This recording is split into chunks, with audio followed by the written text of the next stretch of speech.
नमस्ते, मैं वात्सल्य और आप देख रहे हैं स्वधर्म। उत्तर प्रदेश की राजधानी लखनऊ, लखनऊ से सटा एक अन्य जिला बाराबंकी और बाराबंकी का एक छोटा सा गांव डलई पूर्वा। इस गांव के सरकारी स्कूल में पढ़ने वाली एक लड़की जिसके माता और पिता मजदूरी करते हैं। एक कमरे का झोपड़ी नुमा घर जिसमें पूरा परिवार सोता है और खाता भी है। तो क्या हुआ?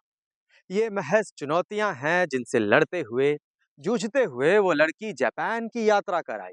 प्रधानमंत्री के बातचीत कार्यक्रम में अपना स्थान कायम कर पाई और अब 26 दिसंबर 2025 को राष्ट्रपति द्वारा प्रधानमंत्री राष्ट्रीय बाल पुरस्कार से सम्मानित हुई है।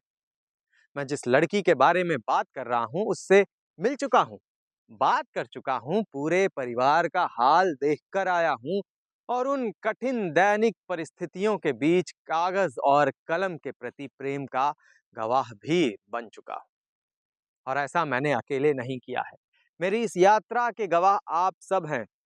आप भी उस लड़की से मिल चुके हैं, उसके बारे में जानते हैं। अब इधर उधर की बातें बंद करता हूं, सीधा मुद्दे पर आता हूं। मैं बात कर रहा हूं पूजा की। बाल वैज्ञानिक पूजा, कुछ ऐसा ही कहा जाने लगा है उसे जब से उसने भूसा धूल पृथक्करण यंत्र का आविष्कार किया है। आखिरी बार जब हम पूजा से बात करने गए थे तब बारिश का मौसम था। किसी तरह भींगते हुए पूजा के घर तक पहुंचे थे। नींबू की चाय और नमकीन से पूजा के माता पिता और भाई बहनों ने हमारी खातिरदारी की थी। पूजा के साथ बातचीत हुई। हमने जाना कि कितनी मुश्किलों में परिवार अपना जीवन यापन कर रहा है, लेकिन सभी भाई बहन बहुत अच्छे से पढ़ाई का महत्व समझते हैं। अच्छी चर्चा थी। वहाँ शादी, विवाह, दहेज, इन मुद्दों पर बातचीत नहीं हो रही थी, बल्कि पूजा एक बेहतर जिंदगी देना चाहती है अपने माता पिता को, ऐसा वो बता रही थी। एक किस्सा याद आ रहा है। पूजा की छोटी बहन को साइंस का एक प्रोजेक्ट मिला हुआ था। जितना मुझे याद है वो शायद रिन्यूएबल एनर्जी से संबंधित था और उसको समझने में कुछ अड़चन आ रही थी और सभी भाई बहन उसको लेकर हंसी मजाक कर रहे थे। हमने भी बातचीत के अंत में पूजा को आचार्य प्रशांत जी के बारे में बताया और उनकी कुछ किताबें भेंट की थी। पूजा का ये आविष्कार, भूसा धूल पृथक्करण यंत्र, किसानों के जीवन में एक नया आयाम लिखने की काबिलियत रखता है। इसके कुछ प्रमुख फायदे देखें तो सबसे पहला है स्वास्थ्य सुरक्षा।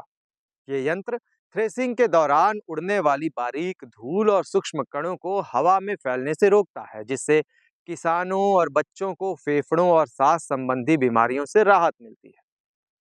बेहतर अनाज की गुणवत्ता, धूल और भूसे के कण अलग होने से अनाज साफ और शुद्ध होता है, जिससे उसकी बाजार कीमत और गुणवत्ता बढ़ती है। श्रम और समय की बचत, धूल मिट्टी से मुक्ति मिलने से अनाज की सफाई का काम आसान हो जाता है, जिससे किसानों का समय और मेहनत बचते हैं। पर्यावरण संरक्षण, ये हवा को धूल प्रदूषण से बचाता है, जिससे खेत और आसपास का वातावरण स्वच्छ रहता है। कृषि दक्षता, थ्रेसिंग प्रक्रिया अधिक कुशल बनती है क्योंकि धूल और भूसे के मिश्रण से मुक्ति मिल जाती है, जिससे अनाज का बेहतर एक्सट्रैक्शन हो पाता है।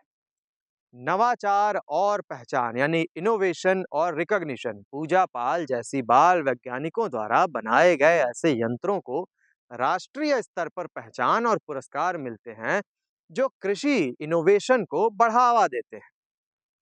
पूजा को राष्ट्रपति द्वारा प्रधानमंत्री राष्ट्रीय बाल पुरस्कार से सम्मानित किए जाने पर स्वधर्म बहुत बहुत बधाई और शुभकामनाएं देता है।